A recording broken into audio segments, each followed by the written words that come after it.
বড় একটা শহরে বাস করে দুজন বড় মাফিয়া। একজনের নাম একে, উনি হচ্ছেন মাফিয়াদের কিং। আরেকজনের নাম এনজে, সে হচ্ছেন মাফিয়াদের কুইন।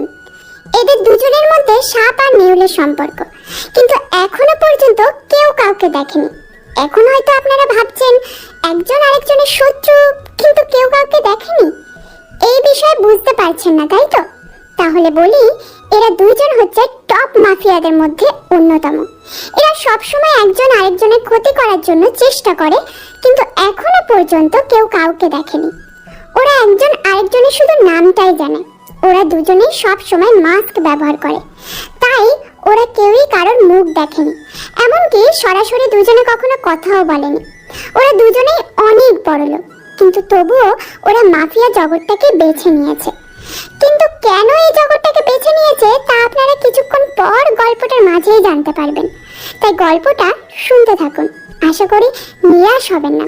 চলুন তাহলে একটু গল্পে ফেরা যাক। আকাশ সকালবেলা ঘুমোচ্ছে, তখন কেউ একজন ওর রুমে আসে। এসেই আকাশের চুলগুলো ধরে টানতে থাকে, কিন্তু আকাশ তাতেও উঠল না। তাই জগে থাকা পানি সবটা আকাশের মুখের উপর ঢেলে দিল। পানি পড়াতে আকাশ চিৎকার করে বলে, আম্মু, আম্মু তাড়াতাড়ি এসো, দেখে যাও আমাদের ছাদ দিয়ে পানি পড়ছে। আকাশের কথা শুনে ঈশা হাসতে থাকে। ঈশার হাসির আওয়াজ শুনে আকাশের বুঝতে বাকি রইল না যে এটা ঈশারই কাজ। ও ঈশা, তুই? আমি তো কি নাকি ভেবেছি। আচ্ছা ভাইয়া, আমি যে প্রতিদিন এমন করি, তোর রাগ হয় না? তুই আমার একমাত্র বোন, তোর ক্ষতি তো আমি হতে দিতে পারি না। তাছাড়া তোর এই কাণ্ডগুলো আমার অনেক ভালো লাগে। তুই আমার একমাত্র বোন, তোকে কেউ কিছু বললে তাকে আমি ছাড় দেবো না। ভাইয়া তুই রেডি হয়ে আয়, আবু তোকে অফিসে যেতে বলেছে। তুই যা, আমি আসছি। ঈশা চলে যায়। এইদিকে আকাশ ফ্রেশ হতে ওয়াশরুমে ঢোকে। ফ্রেশ হয়ে নিচে নেমে নাস্তা করে চলে যায় অফিসের দিকে। নায়কের পালা শেষ, তাহলে এবার চলুন নায়িকা কি করছে তা জেনে নি। ইরা ঘুম থেকে উঠে ফ্রেশ হয়ে নেয়। ইরা ওর বাবা মায়ের সাথে অনেক ফ্রি, ওনাদের নিজের বন্ধু মনে করে ইরা। আম্মু, আব্বু, আমি ভার্সিটিতে গেলাম। যা মা, তবে সাবধানে যাবি। ঠিক আছে আম্মু, আমি তাহলে গেলাম। ইরা বাসা থেকে বের হয়ে ভার্সিটিতে চলে যায়। এদিকে আকাশ অফিসের সব কাজ সেরে বাসায় চলে আসে। অন্যদিকে ইরাও ভার্সিটির ক্লাস শেষ করে বাসায় চলে আসে। কেননা এই শহরে রাতের বেলা একে আর এঞ্জেল লোক ঘুরে বেড়ায়, সেজন্য রাতে ছেলে মেয়েরা বাইরে তেমন একটা ঘোরাফেরা করে না। রাত ঠিক 1টা বাজে। আমাদের দলে সবাইকে কি মানুষ ভয় পাচ্ছে? কিং, সবাই তো পায়, ওই এঞ্জেল লোকেরাও কিছুটা পায়, কিন্তু সবাই না। এই মেয়েটা চায় কি? ওই মেয়েটা চায় এই পুরো শহরে ও একাই রাজত্ব করবে। ওহ, তাই নাকি? আমি বেঁচে থাকতে তাতে কখনো সম্ভবই হবে না। কিং, তাহলে ওই মেয়েটার সাথে আমাদের কি করা উচিত? ওর লোকদের যেখানেই পারে ওখানে যদি মেরে ফেলা হয়, তাহলে তো ওরা আমাদের লোকদের মারবে। তাহলে এখন কি করা যায় এটাই ভাবতে হবে। বস, আমি একটা খবর পেয়েছি। কি খবর, তাড়াতাড়ি বল। কিং, এই শহরে নাকি আরো একটা নতুন গ্যাং এসেছে। ওরা নাকি এই শহরে রাজত্ব করতে চায়। তাহলে খবর নেই, কে ওরা? যেখানেই পাবি ওদের মেরে ফেলবি।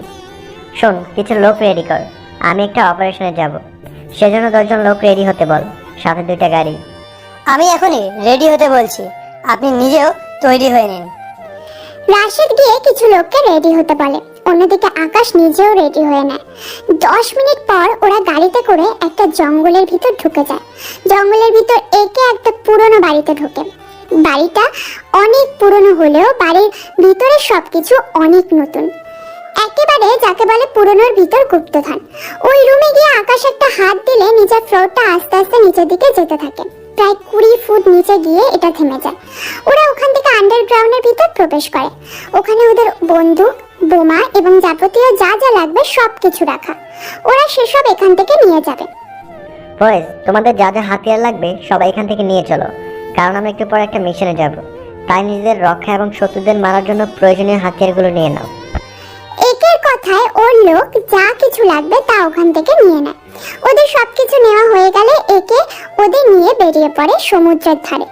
কেননা এই সমুদ্রের ধার দিয়ে এঞ্জেল লোকেরা এই নিয়ে যাবে ওদের মালপত্র।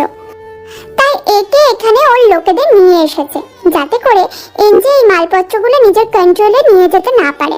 সেজন্য ওরা চুপটি মেরে বসে থাকে কখন এখানে লঞ্চ নামবে আর কখন ওরা আক্রমণ করতে পারবে সেই ভেবে। এইদিকে 30 মিনিট পর দুটো লঞ্চ এসে সমুদ্রের ধারে পৌঁছায়।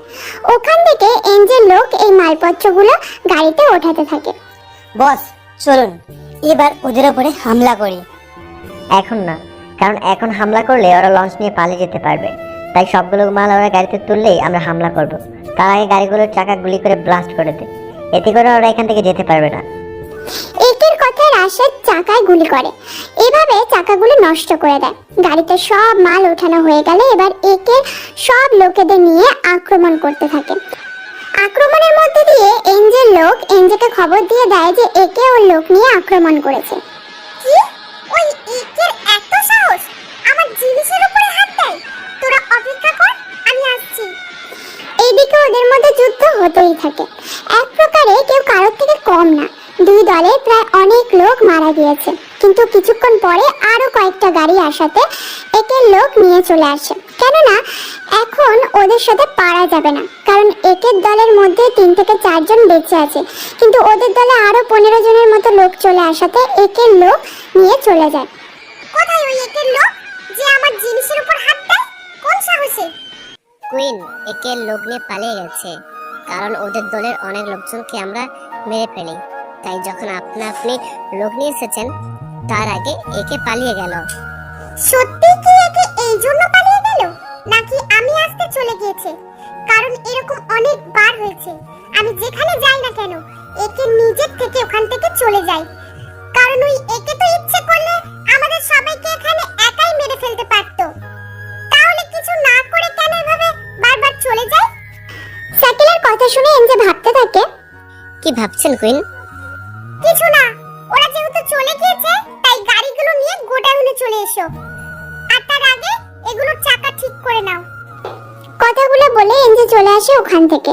এইদিকে একে ওর লোকেদের নিয়ে চলে আসে আগের আস্তানায়। কিং একটা কথা বলবো কি? তাড়াতাড়ি বলে শেষ কর, আমাদের এখান থেকে যেতে হবে, ভোর হয়ে আসছে। কিং বলছিলাম কি, আমরা তো ইচ্ছে করলে ওদের বাকি লোকেদেরকে ওখানেই মেরে ফেলতে পারতাম, কিন্তু আপনি ওখান থেকে বারবার ওই কুইনকে দেখলে কেন চলে আসেন? এই প্রশ্নের উত্তর আমার নিজের কাছেই অজানা, তাই অনেক লেট হয়ে যাচ্ছে, এখান থেকে যেতে হবে। একে ওর নিজের লোকজনকে নিয়ে ওখান থেকে বের হয়ে বাসায় চলে যায়। পরের দিন সকালে আকাশ রেডি হয়ে ঈশার রুমে যায়। আজকে আকাশ ঈশার রুমে এসে দেখে ঈশা ঘুমোচ্ছে, তাই আকাশ ঈশাকে ওঠানোর জন্য ওর মুখে পানি ঢেলে দিল। পানি মুখে পড়াতে ঈশার ঘুম ভেঙে গেল এবং সামনে তাকিয়ে দেখে আকাশ হাসছে। ভাইয়া ভালো হচ্ছে না কিন্তু। আমার মুখে পানি ঢালার সময় মনে থাকে না তোর? আর মারিস না, আমি উঠছি। তাড়াতাড়ি নিচে নাম, তোকে নিয়ে যাবো একটা জায়গায়। ভাইয়া কোথায় যাবি? আয়, তাহলেই বুঝতেই পারবি। আমি নিচে গেলাম, তুই আয়। আকাশ নিচে চলে যায়। অন্যদিকে ঈশা ফ্রেশ হয়ে তাড়াতাড়ি করে নিচে নেমে যায়। ঈশা নামলে ওরা দুজনেই নাস্তা করে নেয়। নাস্তা করা শেষ হলে আকাশ ঈশাকে নিয়ে বেরিয়ে পড়ে ওদের অফিসের উদ্দেশ্যে। ভাইয়া আমরা অফিসে কেন এসেছি? আসলেই বুঝতে পারবি।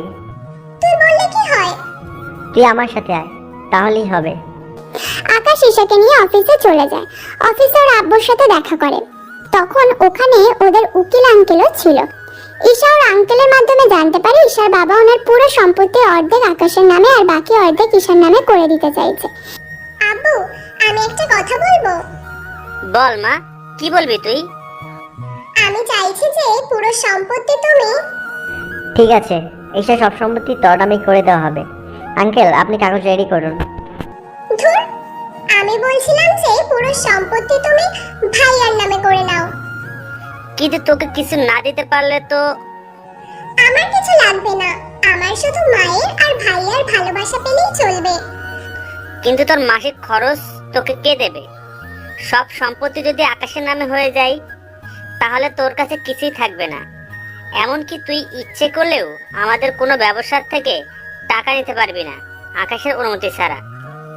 বাবা তুমি তাহলে জানো না ভাইয়া আমাকে একটা ক্রেডিট কার্ড করে দিয়েছে, তাছাড়া নগদ কিছু পাউন্ডও আমাকে দেয়, তা তুমি জানো না? এজন্য তুই আমার কাছ থেকে কখনো পাউন্ড চাইতি না।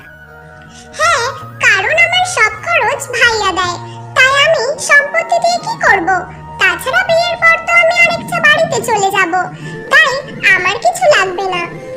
কিন্তু ঈশা, তবু কিছু তো তুই রাখ। দেখ ভাইয়া, আমার কিছু লাগবে না, কারণ সম্পত্তি থাকলে তুই আমাকে আর পাউন্ড দিবি না, কারণ তখন বলবি তোর কাছে পাউন্ড আছে, তাহলে আমার কাছে চাইছিস কেন? তাই আমি চাই তুই আমার আগের ভাইয়া হয়েই থাক। এরপর ঈশা যখন সম্পত্তি নেবে না, তখন সবকিছু আকাশের নামে করে দেওয়া হলো। আকাশ, তাহলে তুই ঈশাকে বাড়িতে পৌঁছে দে। না বাবা, আমি ওকে ভার্সিটি দিয়ে আসবো।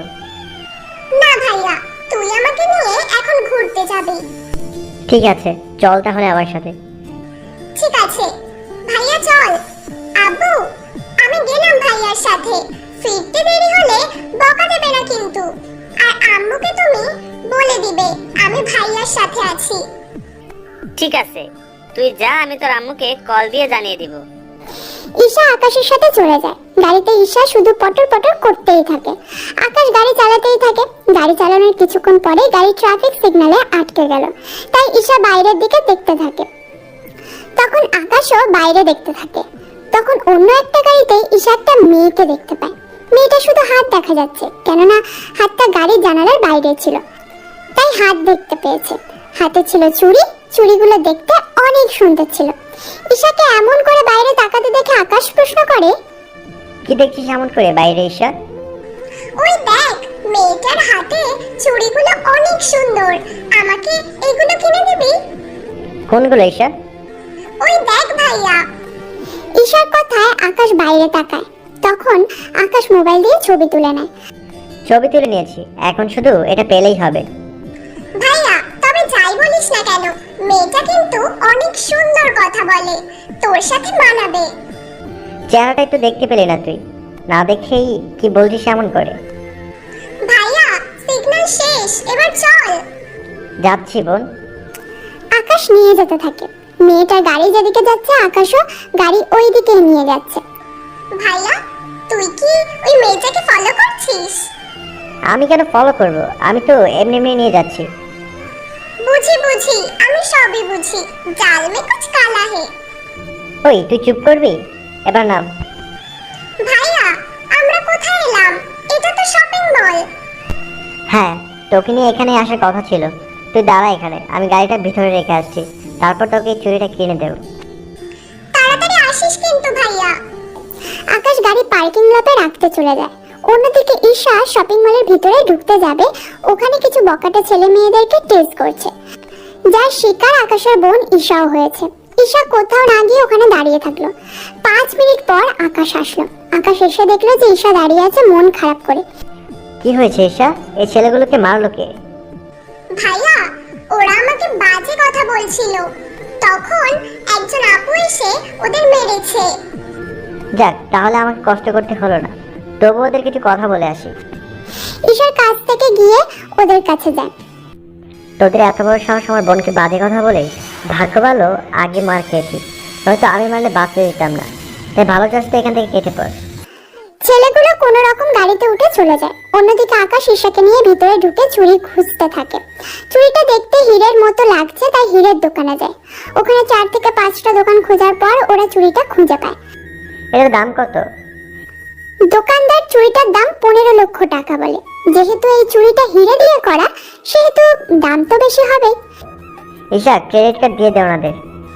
ভাইয়া, আমারটা কেন দেব?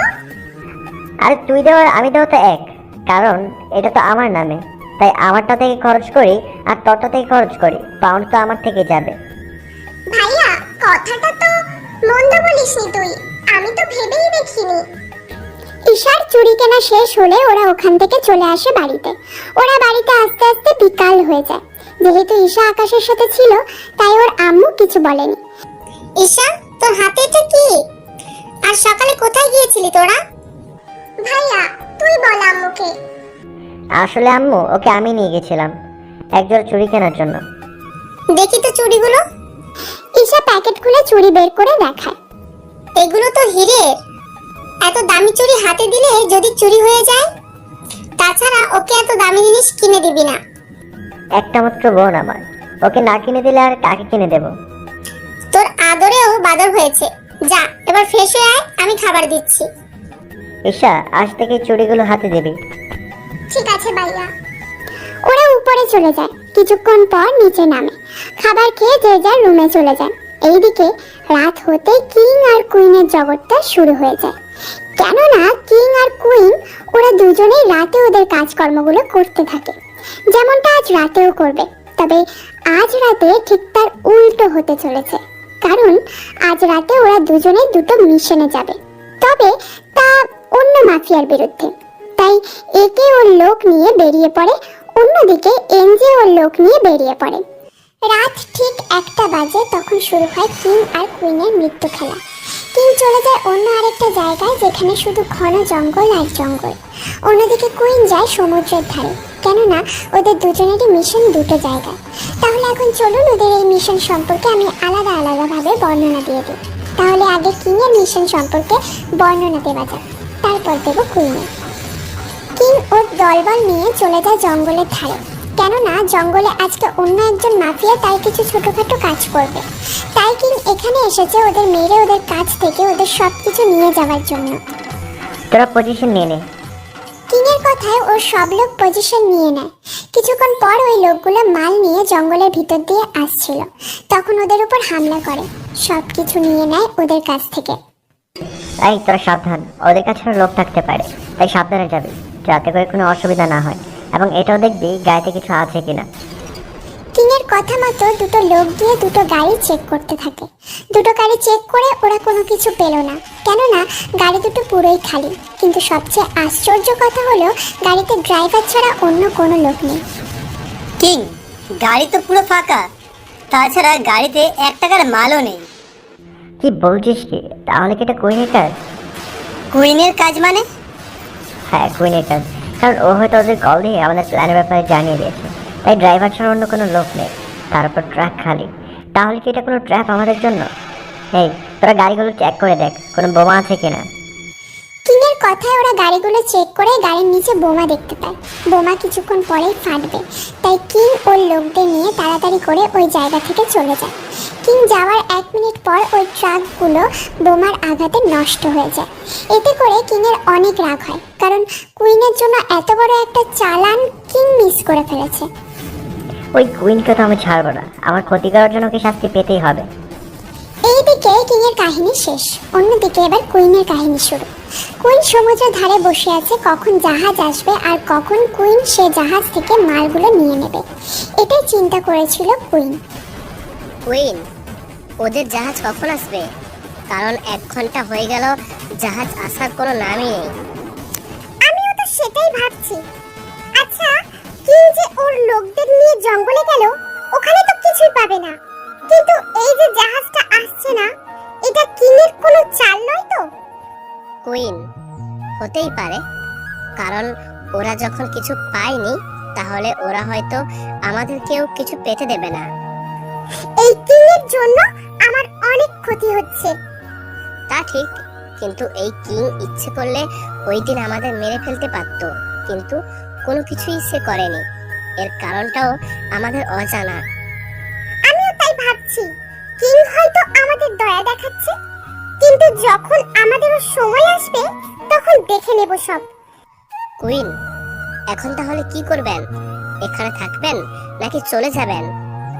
এখানে যখন এসেছি তখন একটু সমুদ্রের হাওয়া গায়ে ছুঁয়ে নি, তাই লোকদের সজাগ থাকতে বল, কারণ বলা তো যায় না কোন দিক থেকে হামলা হয়। ঠিক আছে কুইন, আমি লোকদের সাবধানে থাকতে বলছি। এরপর শাকিল ওদের বাকি লোকদের কাছে যায় এবং ওদের গিয়ে বলে, তোমরা সাবধানে থাকবে। কুইন আরো কিছুক্ষণ এখানে থাকবে, তাই তোমরা একটু সাবধানে থাকবে, যাতে করে কোনো বিপদ হলে আর মোকাবেলা করতে পারো। শাকিল কথাগুলো বলে চলে আসে। এভাবে 1 ঘন্টা থাকার পর কুইন ওখান থেকে চলে আসে। এতক্ষণ আপনারা ওদের দুজনের মিশন সম্পর্কে জানলেন, এবার তাহলে চলুন গল্পে ফেরা যাক। পরের দিন সকালে আকাশ ঘুম থেকে উঠে অফিসে যাবে, তখন ঈশা বলে ওঠে, ভাইয়া আমার সাথে ভার্সিটিতে যেতে পারবি? ভার্সিটিতে কোনো সমস্যা হয়েছে কি? তেমন কোনো সমস্যা হয়নি, আসলে স্যার গার্জিয়ান নিয়ে যেতে বলেছে। তা শুধু কি তোকে নিয়ে যেতে বলেছে নাকি বাকিদেরও? বাকিদের কথা জানি না, কিন্তু এখন তোকে আমার সাথে যেতে হবে। আকাশ কোনো উপায় দেখতে পাচ্ছে না, কারণ ঈশা তো আকাশকে না নিয়ে আজকে ভার্সিটিতে যাবে না, সেটা আকাশ ভালো করেই বুঝতে পেরেছে। কি ভাবছিস ভাইয়া? ঠিক আছে যাব, কিন্তু বেশি সময় নেব না আমি। যা করার একেবারে তাড়াতাড়ি করতে হবে।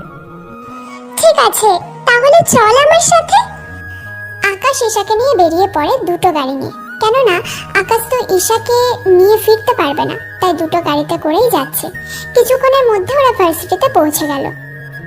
ঈশা তুই এগো, ভাইয়া কলটা রিসিভ করে কথা বলে আসছি। ঠিক আছে ভাইয়া, তবে লেট কিন্তু করবি না। ওকে মাই ডিয়ার লিটল সিস্টার। একদম পাশ দিতে হবে না, তাই তাড়াতাড়ি করে আয়, আমি গেলাম। ঈশা চলে যায় ওর রুমে। এদিকে আকাশ কথা বলে ঈশা রুমের দিকে যেতে থাকে, কিন্তু ওখানে গিয়ে জানতে পারে এই রুমে ছাত্র বা ছাত্রীদের হল রুমে যেতে বলেছে। তাই আকাশ হল রুমের দিকে যেতে থাকে। হল রুমে যেই না আকাশ ঢুকতে যাবে, তখন একটা মেয়ের সাথে আকাশের ধাক্কা লাগে। ধাক্কা লাগার ফলে মেয়েটা আকাশের গায়ের উপর এসে পড়ে। এতে করে মেয়েটার ঠোঁট আকাশের ঠোঁটের সাথে এসে মিশে যায়। অন্যদিকে আকাশ তো এক দৃষ্টিতে তাকিয়ে আছে। মেয়েটা ব্যাপারটা বুঝতে পেরে তাড়াতাড়ি করে উঠে যায়। চোখে কি কম দেখেন? দেখছেন না আমি বের হচ্ছি, তাই আপনি ইচ্ছে করে ধাক্কা খেয়েছেন। আসলে সুন্দরী মেয়ে দেখলে ইচ্ছে করে আপনাদের ধাক্কা খেতে ইচ্ছে করে। ইরার কথা শুনে আকাশ এবার মেয়েটার দিকে তাকায়। আসলে মেয়েটা অনেক সুন্দর, কিন্তু এখন সবার সামনে কিছু একটা তো বলতে হবে, নয়তো পেস্টিস তো এখানেই শেষ হয়ে যাবে। আকাশকে এমন অন্যমনস্ক দেখে মেয়েটা হাতের তুড়ি মারে আকাশের চোখের সামনে। এই যে মিস্টার, কি ভাবছেন এত? ভাবছি আপনাকে কোন দিক থেকে সুন্দরী মনে হচ্ছে। আপনি তো একটু সুন্দরী নন। আসলে কি বলুন তো, যারা আসলে কালো ওদের মধ্যে কিছু মেয়ে নিজেদের সুন্দরী ভাবার চেষ্টা করে, তার মধ্যে আপনি নিজেই আছেন। কি? যত বড় মুখ নয় তত বড় কথা? আমি সুন্দরী নই তাই না? আসলে আপনার চোখে সমস্যা আছে, গিয়ে ডাক্তার দেখান। আমার চোখ ঠিকই আছে। আপনি একটা কাজ করেন, নিজের মুখটা আগে ভালো করে আয়নায় দেখবেন, তারপরে এসে বলবেন। ইরা আর আকাশ কথা বলছিল, তখন স্যার ও প্রিন্সিপাল চলে আসলো। এই কলেজের প্রায় সব স্যার আকাশকে চেনে, আবার প্রিন্সিপাল স্যারও আকাশকে খুব ভালো করে চেনে। তাই ইরা ও আকাশ এভাবে দাঁড়িয়ে আছে দেখে ওনারা কিছু বলতে যাবে, তার আগে আকাশ বলে, স্যার কোনো সমস্যা হয়নি, আপনি ভিতরে যান, আমি আসছি। স্যার ও প্রিন্সিপাল স্যার ওনারা সবাই ভিতরে চলে যায়। ওনারা যাওয়ার পর ইরা বলে ওঠে, আপনাকে আমি দেখে নেব, এই অপমানের প্রতিশোধ আমি ঠিকই নেব। তার আগে আপনার ঠোঁটে ইউজ করা লিপস্টিক চেঞ্জ করবেন, কেননা একটু মিষ্টি মিষ্টি মনে হচ্ছে। আকাশের এই কথায় ইরা আরো বেশি লজ্জা পায়। লজ্জা পেয়ে ইরা রুমের ভিতরে চলে যায়। আকাশ রুমে যাওয়ার আগে ঠোঁট মুছে রুমাল পকেটে রেখে দেয়। এরপর আকাশও ভিতরে চলে আসে, কিন্তু অন্য সব ছেলেদের সাথে না বসে স্যারদের সাথে গিয়ে বসে। এদিকে স্যারেরা ওনাদের বক্তব্য দিয়েই যাচ্ছে। অন্যদিকে আকাশের প্রায় সময় যেতে থাকে, তাই আকাশ ওখান থেকে ওঠে স্যারদের বলে ওখান থেকে চলে যায়। অন্যদিকে ইরা আকাশের কয়েকটা ছবি উঠিয়ে নেয় অপমানের প্রতিশোধ নেওয়ার জন্য।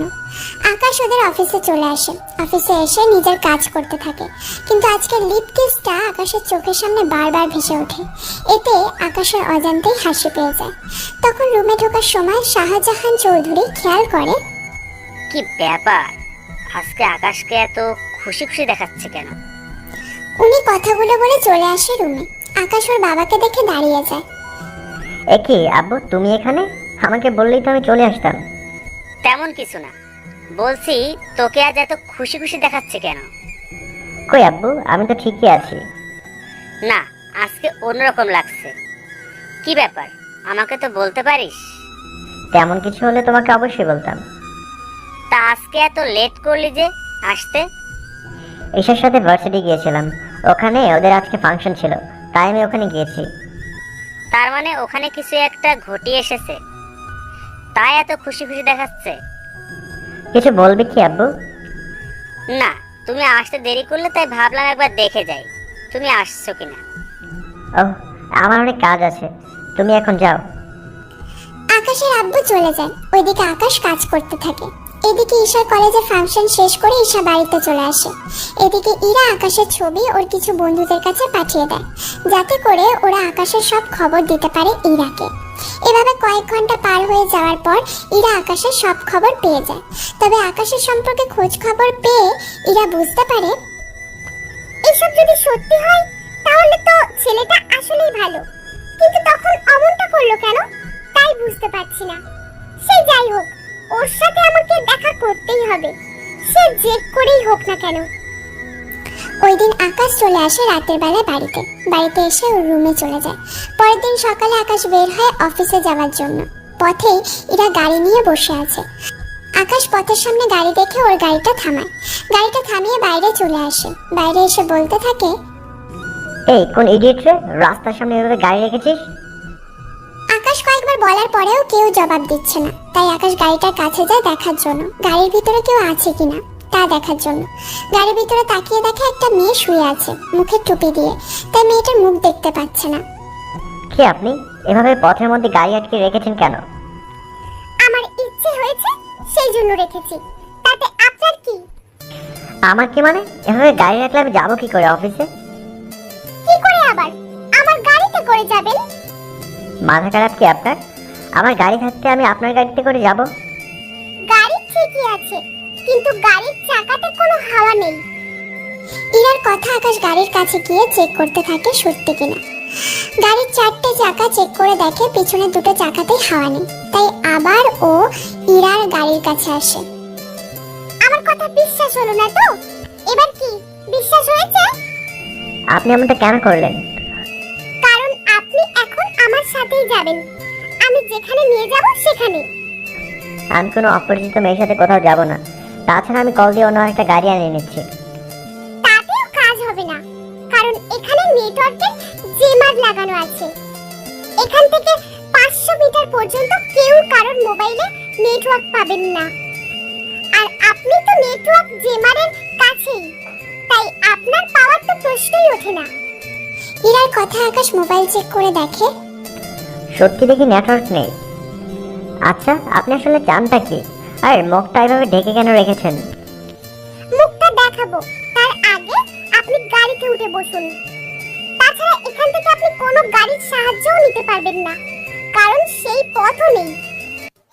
এইদিকে আকাশ বাইরে থেকে একটু গরম লাগছে, তাই কোনো উপায় না পেয়ে গাড়িতে উঠে বসে। আকাশ গাড়িতে বসলে ইরা মুখ থেকে টুপিটা সরিয়ে ড্রাইভিং সিটে গিয়ে বসে। ওখান থেকে গাড়ির সব দরজা ইরা লক করে দেয়, যাতে করে আকাশ শত চেষ্টা করলেও যেন দরজা খুলে বের হতে না পারে। তার ব্যবস্থা ইরা করে ফেলে। আকাশ এবার ইরার মুখের দিকে তাকিয়ে আছে। আপনি এখানে কেন? আমাকে কোথায় নিয়ে যাচ্ছেন? চিন্তা করবেন না, আমি প্রতিশোধ নিতে আসিনি। আমি এসেছি আপনার সাথে কয়েক ঘন্টা সময় কাটানোর জন্য। আমার সাথে সময় কাটিয়ে আপনার কি লাভ এতে? লাভ ক্ষতির হিসেব পরে দেখব, এখন আপনার নামটা বলুন। আমার সম্পর্কে সব তথ্য না নিয়ে আশা করি আপনি এত প্ল্যান করেননি।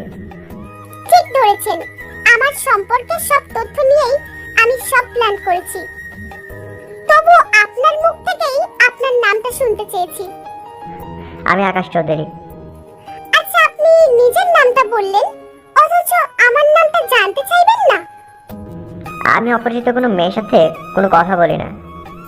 কথা না বললেও বলতে হবে, কারণ আপনার বোন আমার সাথেই পড়ে, তাই আপনি সেই সুবাদে আমার সাথে কথা বলতেই পারেন। আচ্ছা ঠিক আছে, আপনার নামটা কি? এমন ভাবে না বলে একটু মিষ্টি ভাবে বলুন।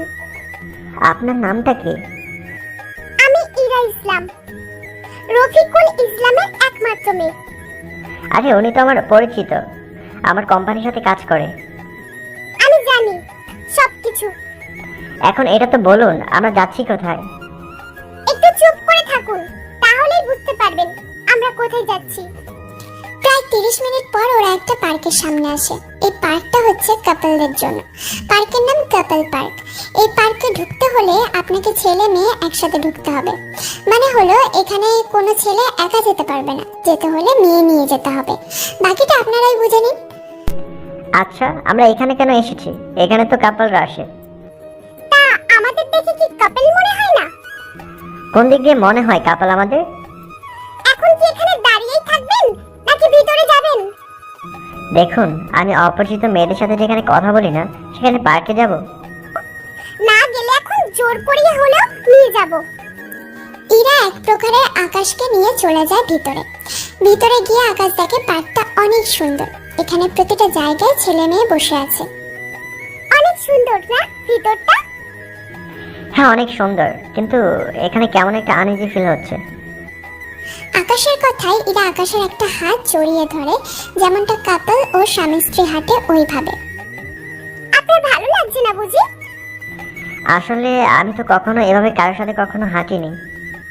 এখন থেকে আমার সাথে হাঁটবেন এইভাবে। হ্যাঁ নয়, হ্যাঁ চলুন ওখানে গিয়ে বসি। ইরা আকাশকে নিয়ে ওখানে গিয়ে বসে।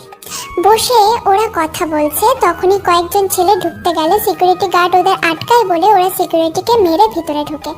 ওখানে ওই ছেলেগুলো বিভিন্ন কাপলদের ডিস্টার্ব করতে থাকে, সাথে বাজে বাজে কথা তো আছে। ওই ছেলেগুলো বাকি সব কাপলদের ডিস্টার্ব করে চলে আসে ইরা ও আকাশের কাছে। ইরা ও আকাশের সামনে এসে যেই বাজে কথা বলবে তার আগে আকাশ একটা চড় দেয় ওখানে থাকা একটা ছেলেকে মারার পর অন্য ছেলেগুলোকে মারতে থাকে। তা দেখে ইরা কিছুটা অবাক হয়, কেননা আকাশকে বাজে কথা বলেছে কিন্তু ওদের কিছু বলেনি। যেই ইরাকে বলেছে তখনই আকাশ ওদের মারে। ইরা দাঁড়িয়ে দাঁড়িয়ে দেখছে, কারণ আকাশের শরীরে প্রচুর পরিমাণে শক্তি আছে, যা ইরা ভালো করেই জানে, কেননা আকাশের জিম করা বডি দেখলেই বোঝা যায় তা। ওদেরকে মেরে আকাশ ইরার কাছে আসে। আপনি দুঃখ পাবেন ওদের কথায়, ওরা তো বাজে ছেলে, তাই বাজে কথা বলে। এই নিয়ে আপনি মন খারাপ করবেন না। আকাশের এমন কথাই ইরা আকাশকে জড়িয়ে ধরে। কি করছেন কি আপনি? আপনাকে জড়িয়ে ধরেছি, আর তো কিছু করিনি। এইদিকে আকাশকে কেউ পেছন থেকে ছুরি মারতে গেলে ইরা ধরে ফেলে। ছুরি ধরার কারণে ইরার হাত থেকে রক্ত পড়তে থাকে। ইরার মুখে আহ শব্দটা শুনে আকাশ ইরাকে ছাড়িয়ে নিলে দেখে ইরার হাত দিয়ে রক্ত পড়ছে। তাই আকাশ তাড়াতাড়ি নিজের শার্ট খুলে ইরার হাতে বেঁধে দেয়। ইরার রক্ত দেখে আকাশের মাথা এতটাই খারাপ হয়ে যায় যে আকাশ নিমেষে ওই ছেলেগুলোকে এমন ভাবে মারে যে ছেলেগুলো প্রায় মরে যাওয়ার মতো অবস্থায় আছে। তোদের এত বড় সাহস! আবারও ওদের মারতে থাকে। ওদের এভাবে মারা দেখে ইরা গিয়ে আকাশকে থামায়। আকাশ ওদের মারা বন্ধ দিয়ে ইরাকে নিয়ে চলে যায় হসপিটালে ডক্টর ইরার হাতে সেলাই করে দেয়। সেলাই শেষ হলে আকাশ ইরাকে নিয়ে চলে আসে হসপিটাল থেকে। কেন আপনি নিজের ক্ষতি করতে গেলেন? আপনি আমার জন্য যা করলেন, তাহলে আমি কি করে আপনার ক্ষতি হতে দিতে পারি? তাই বলে নিজের এভাবে ক্ষতি করবেন? আপনি আমার জন্য করলেন, তাই আমিও আপনার জন্য করলাম। তাছাড়া ওই ছুরিটা আপনার পিঠে ঢুকে যেত, এতে করে আপনার অনেক বড় ক্ষতি হয়ে যেতে পারত। তাছাড়া আমার হাতে লেগেছে, কয়েকদিনে সেরে যাবে। আমি আপনাকে বাড়িতে পৌঁছে দিই, চলুন। এখন বাড়িতে গেলে আব্বু অনেক বকবে, তারপর এমন অবস্থায় দেখলে তো আব্বু হার্ট অ্যাটাকও করতে পারে। তাহলে আপনার কোনো বান্ধবীর বাসায় যেতে তো পারেন। দেখুন, এত কথা না বলে আপনি এখন আমাকে আপনার বাড়িতে নিয়ে যাবেন। কি? আমার বাড়িতে নিয়ে যাব? কি বলছেন এইসব? ঠিকই বলছি, তাই বেশি কথা না বলে চলুন। আকাশ কোনো উপায় না পেয়ে ইরাকে ওর বাড়িতে নিয়ে গেল।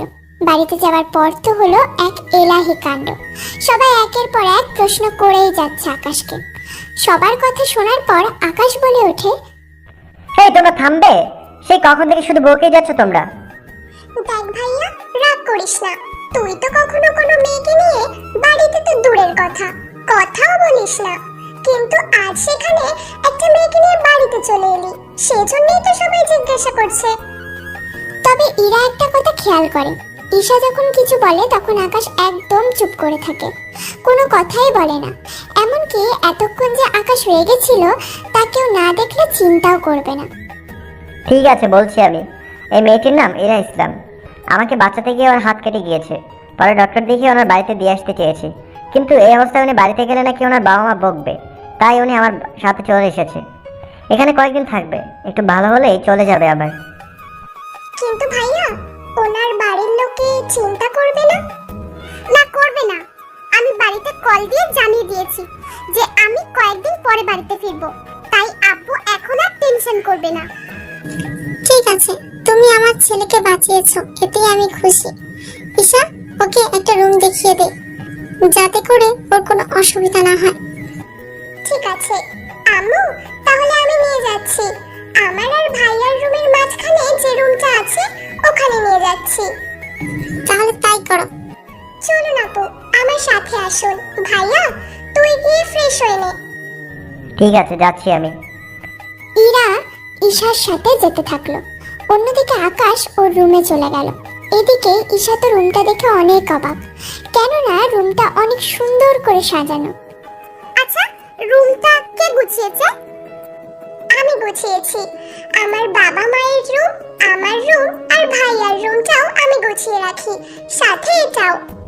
কারণ আমরা মাঝে মাঝে সবাই বারান্দায় এসে আড্ডা দিই, তাই এই রুমটাও গুছিয়ে রাখি। কি, এই রুমের সাথে বারান্দাও আছে? চলুন আপনাকে দেখাই। ইরা ঈশার সাথে বারান্দায় গেল। ওখানে দেখে অনেক সুন্দর সুন্দর ফুল গাছ লাগানো। তাছাড়া এটাকে বারান্দা বললে ভুল হবে, কেননা এই বারান্দাটা একটা রুমের থেকেও বড়। এত বড় বারান্দা আমি কখনো দেখিনি। এটা তো কিছুই না, এই যে বড় বারান্দা ভাইয়ার রুমে, ভাইয়ার রুমের পাশেই বারান্দা, ওখানে জিম করে ভাইয়া, তার পাশেই আছে সুইমিং পুল। তোমার রুমের সাথে নেই। তাহলে আপু তুমি রেস্ট নাও, আমি নিচে গিয়ে তোমার জন্য খাবার নিয়ে আসছি। কিন্তু আমি খাবো কিভাবে? তুমি কিছু মনে না করলে আমি খাইয়ে দেব কি? তোকে কিছু করতে হবে না, আমি খাইয়ে দেব। আন্টি, আপনি কেন কষ্ট করে খাবার আনতে গেলেন? তাতে কি, তুমি আমার ছেলের জন্য যা করলে, তোমার তো কোনো জামা আনোনি। একটা কাজ করো, তুমি কিছু মনে না করলে ঈশার কিছু জামা পরতে পারো আজকে। আমি আকাশকে বলে দেব, ও তোমার জন্য জামা নিয়ে আসবে সকালে। না থাক আন্টি, লাগবে না, আমি না হয় ঈশার জামা পরে নেব। ঠিক আছে, আমি খাইয়ে দিচ্ছি, তুমি খেয়ে নাও। আর হ্যাঁ ঈশা, তুই আলমারি থেকে কয়েকটা জামা নিয়ে আয়, ওর যেগুলো পছন্দ হবে ওইগুলো পরতে পারবে। আমার খাওয়া হয়ে গেলে তুই ওকে সাহায্য করিস জামা পরতে।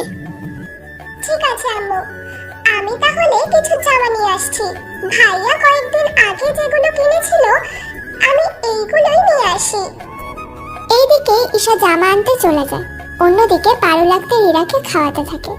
খেতে খেতে ইরার চোখ দিয়ে পানি বের হয়ে গেল ওনাদের ভালোবাসা দেখে। শুধু ওনার ছেলেকে বাঁচিয়েছি বলে আমার এত খেয়াল রাখছে, যদি এই বাড়ির বউ হতাম তাহলে না জানি কি কি করতো। কি হলো ইরা, কাঁদছো কেন? ঝাল কি বেশি হয়েছে? না আন্টি, এমনিতেই কান্না আসছে। তাছাড়া এভাবে অনেকদিন পর আমি কারোর হাতে খেলাম, মাঝে মাঝে আমি ঘুমিয়ে থাকলে আম্মু এভাবে খাইয়ে দিত আমাকে। ঠিক আছে, তুমি সুস্থ হওয়া পর্যন্ত আমি খাইয়ে দেব। সত্যি আন্টি, আপনারা অনেক ভালো। এদিকে পারু লাগতে ইরাকে খাইয়ে দিয়ে চলে যায়, সাথে ওষুধও। উনি চলে যাবার পরেই ওখানে চলে আসে ঈশা। ঈশা ওই রুমে এসে ইরাকে ড্রেসগুলো দেখাতে থাকে। কোনটা পছন্দ হয়? এইগুলো একদম নতুন, আমার এখনো পরা হয়নি। এখান থেকে যেগুলো পছন্দ হয় ওইগুলো পরবেন। এখন চলুন আমি আপনার ড্রেস চেঞ্জ করতে সাহায্য করি, কেননা এটাতে রক্তের দাগ আছে, তাই এটা তাড়াতাড়ি চেঞ্জ করাই ভালো। ঠিক আছে, চলো তাহলে। এরপর ঈশা ইরাকে নিয়ে ওয়াশরুমের ভিতর চলে যায়। ওখানে ইরাকে ড্রেস চেঞ্জ করিয়ে দিয়ে বের হয়ে আসে। আপু, অনেক সুন্দর লাগছে আপনাকে। ইরা নিজের দিকে তাকায়। সত্যি তো অনেক সুন্দর লাগছে। আচ্ছা ঈশা, এই ড্রেসগুলো কে কিনেছিল? কে আবার? ভাইয়া কিনেছিল। এখন তো সন্ধ্যা হয়ে গেল, ভাইয়া মনে হয় কিছুক্ষণ পরে আসবে। কোথায় আসবে? কোথায় আবার, আপনাকে দেখার জন্য। ভাইয়ার এতক্ষণে গোসল করা শেষ, হয়তো খাবার খেয়ে আপনার খোঁজ নিতে আসবে। ও তাই বলো, আমি কি না কি ভেবেছি। আচ্ছা, আপনি তাহলে রেস্ট নিন, আমি পড়তে যাব। এইদিকে ঈশা চলে যায়। আকাশ ফ্রেশ হয়ে নিচে নামে খাবার খাওয়ার জন্য। ওখানে গিয়ে জানতে পারে ইরাকে খাবার খাইয়েছে, তাই আকাশ খাবার খেয়ে ইরাকে দেখতে আসে। আসতে পারি কি? হ্যাঁ আসুন, আপনার বাড়ি এখানে, পারমিশন নেওয়ার কি আছে? বাড়িটা যাই হোক, ভেতরে ঢুকতে গেলে তো পারমিশন নিতেই হবে। এখন কেমন আছেন? এখন অনেকটা ভালো আছি। আপনি কি কোথাও বের হবেন? হ্যাঁ, কিছু কাজ আছে, ওইগুলো সেরে আসবো। তাহলে সাবধানে যাবেন। আপনি নিজের খেয়াল রাখবেন, কোনো দরকার পড়লে ঈশাকে ডাক দেবেন, ও আপনাকে সাহায্য করবে। আকাশ কথাগুলো বলে বেরিয়ে পড়ে। অন্যদিকে কিং তার আস্তানায় চলে আসে। ওখানে এসে জানতে পারে কুইন নাকি আজ কয়েকদিন ধরেই কাজকর্ম করছে না। তাতে আমার কি, তুই নিজের কাজ না করলে তো আমাদেরই ভালো। আমি তা বলতে চাইনি। যা বলো তাই স্পষ্ট করে বল রাশেদ। আমি এটা বলতে চেয়েছি, যদি আমাদের বিপক্ষ টিম না থাকে তাহলে যে আমরা জয়ী হয়েও আনন্দ করতে পারবো না। কথাটা ঠিক বলেছিস। তাহলে একটা কাজ কর, কোন যতদিন নিজের কাজকর্ম আরম্ভ না করছে ততদিন আমরা না হয় নিজেদের কাজ অফ রাখি। কিন্তু অফ রাখলে একটা কথা মাথায় রাখতে হবে। কি কথা কিং? এতে আমাদের ওপর অন্য দলের লোক হামলা করতে পারে, তাই তোরা সাবধানে থাকবি। যদি এমনটা হয় তাহলে তোরা কিন্তু ছেড়ে কথা বলবে না। যদি পারিস কোন এখন কোথায় আছে তা খুঁজে বের কর। চেষ্টা করবো কিং। তাহলে আজকে আমরা অন্য একটা মিশনে যাই, চল সবাই। কিং ওদেরকে নিয়ে ভিতরে চলে যায়। অন্যদিকে ইরা বাড়িতে একা একা বসে আছে, কেননা ওর ঘুম আসছিল না, তাই বসে বসে টিভি দেখতে লাগলো। তখন ইরার কল আসে। ইরা কিছুক্ষণ কথা বলে কল কেটে দেয়। ইরা তখন কি কথা বলেছিল ফোনে তা আপনারা পরেও জানতে পারবেন। এইদিকে কিং ওর লোকেদের নিয়ে কিছু আস্তানায় হামলা করে ওখানে থাকা অনেক লোককেই মেরে ফেলে। ওদের মারার পর কিং ওখানে কিছু বন্দুক পায়, যা কিনা ওরা অন্য দেশ থেকে এনেছিল। ওই বন্দুকগুলো কিং ওর লোকেদের নিয়ে আসে। বন্দুকগুলো কিং ওর আস্তানায় রেখে চলে যায়। পরের দিন সকালে আকাশ ঘুম থেকে উঠে চলে যায় ইরার কাছে। ওখানে গিয়ে দেখে ইরা এখনো ঘুমোচ্ছে, তাই আকাশ ফ্রেশ হতে চলে যায়। ফ্রেশ হয়ে আকাশ নাস্তা করে আসে, তখন দেখলো বাকি সবাই নাস্তা করছে কিন্তু ইরা নেই। তাই ঈশা ইরাকে ডাকতে উপরে আসে। ওখানে দেখে ইরা এখনো ঘুমোচ্ছে, তাই ইরাকে ডেকে নেয়। ইরা ঘুম থেকে উঠলে ঈশা ইরাকে ওয়াশরুম গিয়ে ফ্রেশ হয়ে আসতে বলে। ইরা ফ্রেশ হয়ে আসলে ঈশা ইরার চুলগুলো ঠিক করে দিয়ে ইরাকে নিয়ে নিচে নেমে আসে। নিচে নেমে ওরা টেবিলে বসে। তখন সবাই খাওয়া শেষ করে। খাবার শেষ করে আকাশ চলে যায় অফিসে ওর আব্বুকে নিয়ে।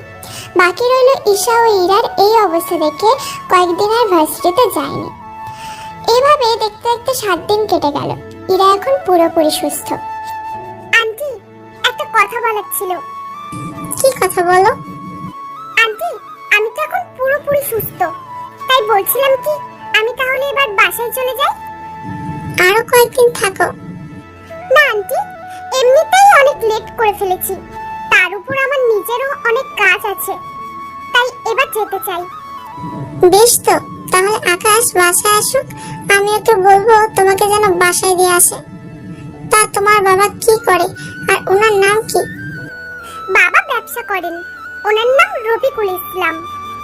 এদিকে ইরা উপরে চলে যায়। অন্যদিকে দুপুরে আকাশ বাসায় এসে জানতে পারে ইরা বিকেলে বাসায় চলে যাবে, তাই ইরা রুমে যায়। আকাশ, আপনি নাকি বিকেলে চলে যাবেন? এখন তো সুস্থ, তাই চলে যাব। তাছাড়া এখানে তো কোনো অধিকার নেই থাকার, যদি কেউ অধিকার দেয় তাহলে থেকে যেতে পারি। মানে কি, বুঝলাম না কথাটা। আপনাকে বুঝতে হবে না, আমি রেডি হচ্ছি, আপনি খাবার খেয়ে রেডি হয়ে নিন, তারপর আমি বের হব। ঠিক আছে। আকাশ নিজের রুমে চলে আসে, ওখানে ফ্রেশ হয়ে নেয়। ফ্রেশ হয়ে নিচে নামে, ওখানে খাবার খেয়ে নিজের রুমে গিয়ে তৈরি হয়ে নেয়। কিছুক্ষণ পর ইরাও নিচে নামে। ইরা নেমে ওখানে পরিবারের সবাইকে দেখছে। আন্টি, তাহলে আমি যাচ্ছি, দোয়া করবেন। অবশ্যই দোয়া করব।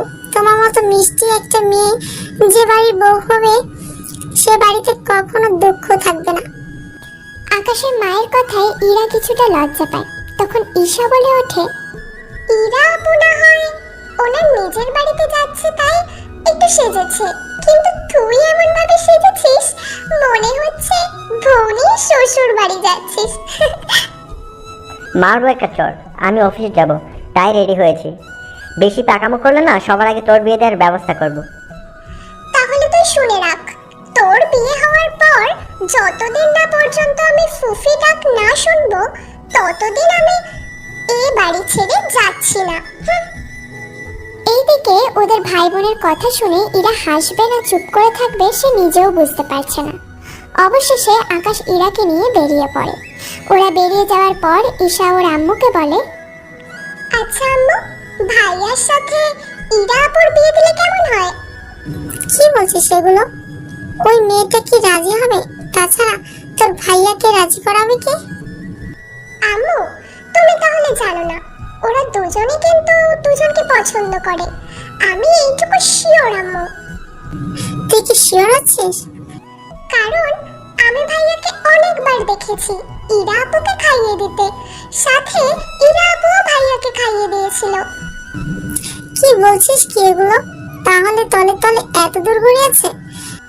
গড়িয়েছে কি আম্মু, আমার তো মনে হচ্ছে ইরা আপুর হাত কেটে গিয়েছে বলে ভাইয়াই এখানে নিয়ে এসেছে, যাতে করে তুমি ওকে পছন্দ করো, সাথে ওর সাথে ভাইয়ার বিয়ে দেওয়ারও ব্যবস্থা করো।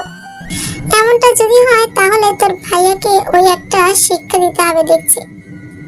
আচ্ছা আসুক বাড়িতে, তারপর না হয় দেখছি।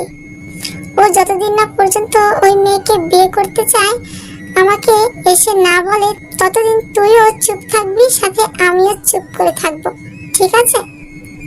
ঠিক আছে, কিন্তু তুমি যে সবকিছু জানো, এই ব্যাপারে ভাইয়া কিছু যেন বুঝতে না পারে। বুঝবে না? তাহলে তুই এখন রুমে যা। ওইদিকে আকাশ ইরাকে ওর বাড়ির সামনে নামিয়ে দেয়। ইরা অনেকবার ভিতরে আসতে বলেছিল, কিন্তু আকাশ না করে দিয়েছে। এইদিকে ইরা বাড়ির ভিতরে চলে যায়, অন্যদিকে আকাশ গাড়ি নিয়ে অফিসে চলে যায়। ইরা বাড়িতে যাওয়ার পর ওর আব্বু ইরাকে কিছু বলেনি, কেননা ইরা ওর আব্বুকে সবকিছু জানাতো ওখানে কি কি হয়েছিল। ইরার আব্বু অনেক খুশি, কেননা ওরা ইরার অনেক সেবা যত্ন করেছে, তার উপর আকাশও অনেক ভালো ছিল। তাই ইরার আব্বু এই ব্যাপারে ইরাকে সাপোর্ট করেছিল, তাই তো ইরা এতদিন ধরে নিশ্চিন্তে ওই বাড়িতে থাকতে পেরেছিল। এদিকে আকাশ অফিসে গিয়ে কাজ করে রাতে বাসায় চলে আসে। ভাইয়া, তোর সাথে কিছু কথা ছিল। কি কথা? তাড়াতাড়ি বল বোন, আমি এখন আবার বের হব, কিছু কাজ বাকি আছে। তাহলে তুই কাজ সেরে আয়, পরে বলবো। ঠিক আছে, তোর জন্য কিছু আনতে হবে নাকি? হ্যাঁ ভাইয়া, আমার ফ্রিজ পুরো খালি হয়ে গেছে। কি বলিস? 10 দিন হলো না, এর আগে ফ্রিজ খালি? এরকম করলে তো তোর ঠান্ডা লেগে যাবে বোন। কিছু হবে না, তুই আসার সময় সব নিয়ে আসবি। ঠিক আছে, আমি সব নিয়ে আসবো। আকাশ বের হয়ে যায়। অন্যদিকে কুইন তার কাজকর্ম শুরু করবে। এই কথা শুনে কিংও ওর কাজ করতে চলে যায়। কোনো খবর পেয়েছিস কুইন এতদিন কোথায় ছিল? না কিং, কেননা কুইন এতদিন ধরে নাকি ওর লোকেদের সাথে কোনো কথাই বলেনি, তাই আমরা কোনো কিছু জানতে পারিনি। তবে চিন্তা করবেন না, এখন তো চলে এসেছে, তাই আমরা ধীরে ধীরে সব জানতে পারবো। তা নতুন কোনো কাজ আছে কিনা তা নিয়ে আলোচনা করো। খবর পেয়েছি কুইন আজ রাতে একটা মিশনে যাবে, তাও ছোটখাটো একটা মাফিয়ার সাথে। তা তো যাবে, কারণ আমাদের সাথে তো কখনোই পারবে না, তাই শুধু শুধু টক্কর দিয়ে নিজেদের প্রাণটাও হারাবে না। কথাটা ঠিক বলেছেন, কিন্তু একটু ভয় হচ্ছে। কিংয়ের লোকের ভয়, তাও কিংয়ের ডান তোলে, তোমার কিসের ভয়? আপনি এতদিন ছিলেন না, তাই আপনাকে জানাতে পারিনি। কি কথা? কথাটা হচ্ছে কুইনের কয়েকজন লোক মিলে আমাদের একটা গোডাউনে বোম মেরে ধ্বংস করে দেয়। যদিও তখন গোডাউন খালি ছিল, কিন্তু তবুও 1 লাখ টাকার মালামাল নষ্ট হয়। কি? কুইনের লোকদের এত বড় সাহস কি করে হয় যে আমার গোডাউন ধ্বংস করে? তোরা কোনো কিছু করিসনি কেন? কিং, আমরা আপনার অর্ডারের অপেক্ষায় ছিলাম। ওরা যখন আমাদের উপর আক্রমণ করেছে, তখন আমাদেরও উচিত ওদের উপর আক্রমণ করা। তাই সব কিছু রেডি করে নেই এবং ওদের উপর আক্রমণ করে ওদের একটা গোডাউন নষ্ট করে দেয়। কি? তাহলে আমি কয়েকজন লোক নিয়ে ওদের উপরে আক্রমণ করতে গেলাম। তাড়াতাড়ি যাও, আমি এখন চলে যাচ্ছি। রাশেদ, তুমি সবটা সামলে নিও। চিন্তা করবেন না বস, আমি সব সামলে নেব। কিং চলে আসে ওখান থেকে। ওইদিকে রাশেদ 10 থেকে 15 জন লোক নিয়ে চলে যায় কুইনের গোডাউনে আক্রমণ করার জন্য। ওরা 30 মিনিট পর কুইনের একটা গোডাউনে আক্রমণ করে সব ধ্বংস করে দেয়। ওরা ধ্বংস করে দিয়ে চলে আসে। তখন এই খবরটা কুইন জানতে পারে, তাই ও শাকিলের কাছে জানতে চায় কারণটা। শাকিল, বল কিং হঠাৎ করে আমার গোডাউনে কেন আক্রমণ করেছে? কুইন, আসলে আপনি যখন ছিলেন না তখন আমার আক্রমণ করি কিংয়ের লোকের উপর। তোরা আমাকে না বলে কেন কাজটা করতে গেলি? ভুল হয়ে গেছে কুইন, এবারের মতো ক্ষমা করে দিন। এই ভুল যেন আর না হয়। এখন তোরা একটা মিশনে যা, ওখান থেকে সবকিছু নিয়ে এসে গোডাউনের ভিতরে এনে রাখবি। কুইন, আপনি কোনো চিন্তা করবেন না, আমরা সবটা সামলে নেব। এইদিকে কুইন চলে আসে ওখান থেকে। কুইন চলে আসার পর সেকেন্ড কিছু লোকজন নিয়ে আরেকটা জায়গা আক্রমণ করে ওখান থেকে সব মালামাল নিয়ে চলে আসে। এইদিকে পরের দিন আকাশ সকালবেলা ইরাকে কল দেয়। ইরা কল রিসিভ করে চলে আসে আকাশের দেওয়া ঠিকানা। কেমন আছো? ভালো। তোমার হাতে কাটা দাগটা কি শুকিয়েছে? এই তো, আর অল্প কয়েকটা দিন গেলেই শুকিয়ে যাবে। তা তুমি কি এটার জন্য ডেকেছো আমাকে? দেখেছি অন্য একটা বিষয়, বাইরে থেকে আমাকে বিয়ে করানোর কথা বলছে। এখন কি করবো আমি বুঝতে পারছি না। এতে বোঝার কি আছে? তা বিয়ে কার সাথে? এটাই তো জানি না, সেজন্য তোমাকে একটা কথা বলার জন্য এসেছি। কি কথা? তুমি কি আমাকে ভালোবাসো? যদি বাসো তাহলে তোমার কথা আমি পরিবারকে বলবো। যদি এমনটা না হয় তাহলে ওরা যাকে বিয়ে করতে বলবে আমি তাকেই বিয়ে করব। আমার মনে হয় আপনি আপনার বাবা মায়ের পছন্দের মেয়েকেই বিয়ে করাটা ঠিক হবে, কারণ আমাকে বিয়ে করে নিজের জীবনটা নষ্ট করতে যাবেন না। বেশ, তাহলে তাই হবে। এটা জানার জন্যই তোমাকে ডেকেছিলাম। এইদিকে আকাশ মুখ কালো করে চলে যায়, কেননা আকাশ অনেক আশা নিয়ে এসেছিল ইরার কাছে, কিন্তু ইরা ফিরিয়ে দেওয়ায় সবকিছুই এখন শেষ হওয়ার পথে। এদিকে ইরা মিটমিট করে হেসে হেসে চলে গেল। পাঠক পাঠিকাগণ, ইরার এই মিটমিট করে হাসার কারণ আপনারা খুব তাড়াতাড়ি জানতে পারবেন। তার জন্য গল্পটা ধৈর্য ধরে শুনুন, তাহলে অবশ্যই জানতে পারবেন। এইদিকে আকাশ বাড়িতে এসে ওর বাবা মাকে জানায়। মা, আমি রাজি। তোমার যার সাথে বিয়ে ঠিক করবে তাকে আমি বিয়ে করব। তবে তার জন্য 1 মাস বেশি সময় লাগবে। আমাকে একটা জায়গায় যেতে হবে। ঠিক আছে, তোর যেখানে যেতে ইচ্ছা হয় যাবি, আমি তোকে বাধা দেব না, কিন্তু ওখান থেকে আসলেই কিন্তু তোকে বিয়ে করতে হবে। হ্যাঁ আম্মু, তাই হবে। আকাশ উপরে যান। এদিকে আকাশের বাবা মা বিয়ের কথা পাকা করে ফেলে। আকাশের কথা মতো ওনারা বিয়ের ডেট অনেক পিছনে নিয়ে যায়। এতে মেয়ে পক্ষের কোনো অসুবিধা হবে না বলে জানিয়েছে। তাই আকাশের বাবা মাও অনেকটা নিশ্চিন্ত। এদিকে দিন যতই যাচ্ছে কিং আর কুইনের মধ্যে শত্রুতা বেড়েই চলছে, কেননা কিং আর কুইনের অবর্তমানে রাশেদ ও সাকিল, ওরা দুজনেই দুই দলের লোকের ক্ষতি করতে থাকে। এতে করে কিং ও কুইন যখন খোঁজ নিতে যায় তখন এইগুলো ওনারা শুনতে পায়। এতে ওরা দুজনেই আরো হিংস্র হয়ে ওঠে। ওই কুইনের তো দিন দিন সাহস বেড়েই চলেছে, ওকে তো আর মরতে হবে। এইদিকে কুইনেরও ঠিক একই কথা কিংকে মারবে, তাই নিয়ে কথাবার্তা চলছে। কি করে ওরা একজন আরেকজনের ক্ষতি করবে তা নিয়ে সারা রাত প্ল্যান করতে থাকে। ওরা সবকিছু প্ল্যান করে ফেলে। রাতের আধারে কিং চলে যায় কুইনের আস্তানা এবং কুইন চলে আসে কিংয়ের আস্তানায়। ওরা দুইজন দুজনের আস্তানায় হামলা করে সবকিছু ধ্বংস করে দেয়। এতে করে ওরা দুজনেই এখন আস্তানা শূন্য। এক কথায় ওদের মেইন আস্তানাগুলো ওদের দুজনের জন্যই ধ্বংস হয়ে যায়, কেননা একজনের আরেকজনের উপর এতটা হিংস্র হয়ে উঠেছে তা বলার বাইরে। অন্যদিকে সকালবেলা আকাশ ঘুম থেকে উঠলেই ঈশা ওর কাছে আসে। ভাইয়া, তোর সাথে আমার কিছু কথা আছে। কি কথা বোন, তাড়াতাড়ি বল, আমাকে আবার বের হতে হবে।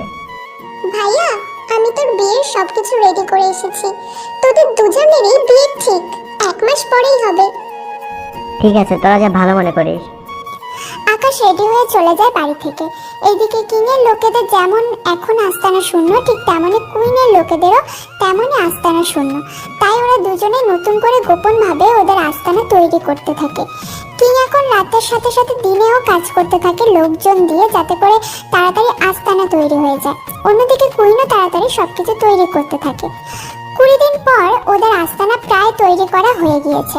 তখনই রাশেদ বলে, কিং, একটা কথা বলবো। কি কথা? বলছিলাম কি, আমরা কুইনের সাথে একটু কথা বলে নিয়ে সবকিছু ঠিক করে নিলে কেমন হয়? আমরা কি দুর্বল নাকি যে আমরা ওদের সাথে কথা বলতে যাব? কিং, তা বলিনি আমি। দেখো, আমরা নতুন করে আস্তানা তৈরি করেছি। হয়তো কুইনও নিজেদের আস্তানা তৈরি করতে ব্যস্ত। আবার কিছু হলেই আমরা ওদের আস্তানা ধ্বংস করব, আবার ওরা আমাদেরটা। এতে তো আমাদের সাথে করে ওনাদেরও ক্ষতি। তাই এটা নিয়ে একটু কথা বলে নিলে তেমন কিছু হবে না। কয়েকদিন তোর অপেক্ষা কর, দেখ আগে পরিস্থিতি কি হয়। ততদিন পর্যন্ত না হয় আমরা একটু চুপ করে থাকি। তাছাড়া এখনো কাজ শেষ হতে 4 থেকে 5 দিন সময় লাগবে। আগে এইদিকে শেষ হোক। আমি এখন যাচ্ছি, কয়েকদিন এখানে আসবো না। ততদিন তুই সামলে নিবি। কিন্তু কোনো প্রকার ভুল করলে চলবে না। তাহলে তাই হবে। কিং চলে যায়। অন্যদিকে কুইনের সাথে থাকা সাকিলও কুইনকে ঠিক একই পরামর্শ দিতে থাকে। কুইনে সবকিছু ঠিক করে চলে আসে ওখান থেকে। এইদিকে আকাশের বিয়ের তারিখ আস্তে আস্তে এগোতে থাকে, কেননা আকাশের দেওয়া শর্ত অনুযায়ী 1 মাস হতে আর 10 দিন বাকি আছে। এদিকে আকাশ আছে অনেক টেনশনে, না পারছে ইরাকে ভুলে থাকতে, না পারছে বিয়েতে রাজি হতে। কিন্তু এখন তো কিছুই করার নেই, কারণ আকাশ এখন ইচ্ছে করলেও কিছু করতে পারবে না। কারণ 1 মাস সময় নিয়ে যদি এখন মানা করে দেয় তাহলে ওর পরিবার অনেক ছোট হয়ে যাবে। এইদিকে আকাশ একটিবারের জন্য কার সাথে বিয়ে ঠিক হয়েছে তার নাম তো দূরের কথা, ছবি পর্যন্ত দেখেনি। কারণ আকাশ ভেবেছিল ইরা ওকে ভালোবাসে, তাই ওকে বিয়ে করতে চায়। কিন্তু তা না হওয়ায় আকাশের মন খারাপ, তা বাড়ির সবাই খেয়াল করে। এদিকে 5 দিন চলে যায়, আকাশ বাড়ি অফিস সামলাতে থাকে, সবকিছু ঠিকই চলছে। কিন্তু হঠাৎ করে আকাশ বাড়ি থেকে চলে যাওয়ার পর ইরা আকাশদের বাড়িতে আসে। ইরাকে বাড়িতে দেখে ওরা অনেক খুশি হয়। ইরা আপু, তুমি এই সময়ে কেন আসতে পারি না বুঝি? আরে আমি তা বলিনি, তুমি এতদিন আসোনি, কিন্তু হঠাৎ করে আজকে এসেছো, তাই একটু আশ্চর্য হলাম আর কি। বারে আসবো না? কি বলছো? কয়েকদিন পর বিয়ে, এখন না আসলে তো বলবে তোমাদের ভুলেই গেছি, পরে তো আমাকে চিনতেই পারবে না। তা যা বলেছো, চলো ভাইয়ের রুমে যাই। ওর রুমে এখন যাব না, তোর রুমে চল যাই। এখন তো যাবে না, কেন তা তো বুঝেছি আমি, তবুও চলো তাহলে আমার রুমে। ইরা ঈশার সাথে রুমে চলে গেল। কিছুক্ষণ পর নাস্তা দিয়ে গেল। ওরা নাস্তা খেতে খেতে কথা বলতে থাকে। তা আকাশ কিছু বুঝে যায়নি তো? ভাইয়া এখনো কিছু জানে না, তার জন্য মুখ এত গোমরা করে রাখে। তুমি যদি দেখতে তাহলে বুঝতে পারতে। আচ্ছা, মানুষটাকে এত কষ্ট দেওয়াটা কি ঠিক হচ্ছে? বাবা, বিয়ে না হতে দরদ দেখাতে শুরু করলে, না জানি বিয়ের পর কি কি করো। বিয়ের পর আমি ওকে যা করার করব, তখন আর পালাতে পারবে না। তা যা বলেছো, তখন তো ভাইয়া তোমাকে দেখে শকড হয়ে যাবে। আমি যেই কারণে এসেছি, বিয়েটার বাকি যেহেতু 1 মাস হয়ে আসছে, তাই আব্বু জানতে চেয়েছে কবে তোরা যাবি। আসলে ভাইয়ার জন্য লেট হচ্ছে আমাদের, ভাইয়া 2 দিন পরে জানাবে। কোন একটা কাজ নিয়ে ভাইয়া একটু ব্যস্ত তো, তাই। আচ্ছা, তাহলে আমি এবার উঠি, তোমরা সবকিছু ঠিক হয়ে গেলে চলে এসো। হ্যাঁ, তাছাড়া ভাইয়ার মত পেলেই আমরা চলে আসব, আসার আগে আমরা অবশ্যই জানাবো। তাহলে আমি এখন উঠি? আপু, বিকালে যেতে পারতে তো। না ঈশা, আমারও অনেক কাজ পড়ে আছে, সেগুলো শেষ করে তারপর। আচ্ছা, বিয়ের আগে আবার আসবে কিন্তু। ঠিক আছে, অবশ্যই আসবো। তাহলে এখন যাই আমি। তাহলে এসো। ইরা চলে যায়। এদিকে ঈশা ও বাকি কাজগুলো করতে থাকে, কেননা কয়েকদিন পর ওদের বিয়ে, সেজন্য অনেক কাজ পড়ে আছে। এদিকে ইরাও ওর কিছু কাজ পড়ে আছে, ওইগুলো শেষ করবে। এভাবে দেখতে দেখতে 5 দিন কেটে গেল। আকাশ এখন মোটামুটি বাড়িতে এসে জানায় বিয়ের দিন তারিখ ঠিক করার জন্য। আকাশের মুখে এই কথা শুনে সবাই অনেক খুশি হয়, সেজন্য পরিবারের সবাই চলে যায় ইরাদের বাড়িতে, শুধু আকাশ বাড়িতে থেকে যায়। ওখানে গিয়ে ওনারা ইরার বাবা মায়ের সাথে কথা বলে বিয়ের দিন ঠিক করে ফেলে। বিয়ে 5 দিন পর ওনারা ঠিক করে, কেননা এমনিতে অনেক সময় পার হয়ে গিয়েছে, তাই ওনারা এর চেয়ে বেশি সময় নিতে চাইছেন না। তাই ওদের বিয়েটা এরা তাড়াতাড়ি ঠিক করে বাড়িতে চলে আসে। বাড়িতে এসে আকাশকে বিয়ের কথা জানায়। পরিবারের সবাইকে খুশি দেখে আকাশ নিজেও খুশি, কিন্তু ভিতরে ভিতরে আকাশ এখনো ইরাকে ভালোবাসে। এইদিকে বাড়িটা খুব সুন্দর করে সাজানো হচ্ছে, বাড়ির সবাই শপিং এ যাচ্ছে, সাথে আকাশকেও নিয়ে যাচ্ছে। ভাইয়া, একটা কথা বলতো, তুই কি এই বিয়েতে খুশি না? তোদের খুশিতে আমি খুশি, তাই আমার কিছু বলার নেই। থাক ভাইয়া, দুঃখ করিস না, শপিং মল এসে গিয়েছে, আমি তোর সাথে ঢুকবো একসাথে। তুই ভিতরে যা, আমি গাড়িটা পার্ক করে আসছি। না ভাইয়া, ওই দিন এখানে এসেছিলাম, শপিং মলের বাইরে কিছু বাজে ছেলে আছে, ওরা আমাকে অনেক বাজে বাজে কথা বলেছিল। কোন ছেলেগুলো আমাকে দেখিয়ে দিবি? ঠিক আছে ভাইয়া, দেখিয়ে দেব। আকাশ গাড়ি পার্কিং করে আসে, ওখানে গিয়ে গাড়িটা রেখে ঈশাকে সাথে করে নিয়ে আসে। ঈশা তুই ভিতরে যা, আমি দেখি কোন ছেলে তোকে বাজে কথা বলে। ঈশা ভিতরে চলে যাচ্ছে। তখন কিছু ছেলে ঈশাকে অনেক কথা শুনিয়ে দিল। আকাশ ইশারায় ঈশাকে ভিতরে যেতে বলে, ঈশাও তাই করলো। ঈশা ভিতরে যাওয়ার পর আকাশ ছেলেগুলোর কাছে গিয়ে ওদের ইচ্ছে পরিমাণে মারতে থাকে। ওরা আকাশের হাতে অনেক মার খেতে থাকে। ওদের মারতে দেখে ওখানে থাকা অনেকে হাততালি দিয়ে আকাশকে উৎসাহ দেয়, কেননা এই ছেলেগুলোর জন্য এখানে কেউ ঠিকমতো শান্তিতে ভিতরে ঢুকতে পারে না। আকাশ ওদের ইচ্ছে মতো মেরে ভিতরে চলে যায়। ভাইয়া, এত দেরি হলো যে আসতে? ওদের একটু বোঝাতে সময় লেগে গেল। ভাইয়া, এখন বল ভাবির জন্য কোন শাড়িটা পছন্দ করব?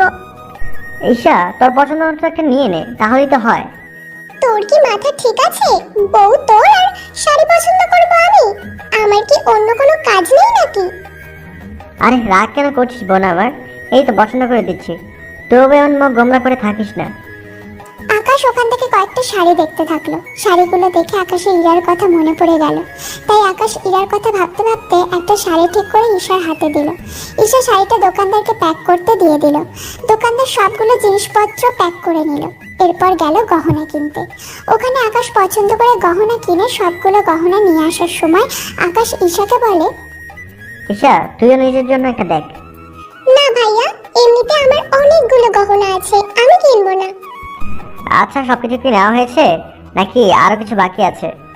যা বাকি ছিল ওইগুলো আমরা তো আগের দিন কিনেই নিয়ে গেছিলাম। এখন আজকে বাকিটা কিনলাম, তাই এখন চল বাসায় যাই।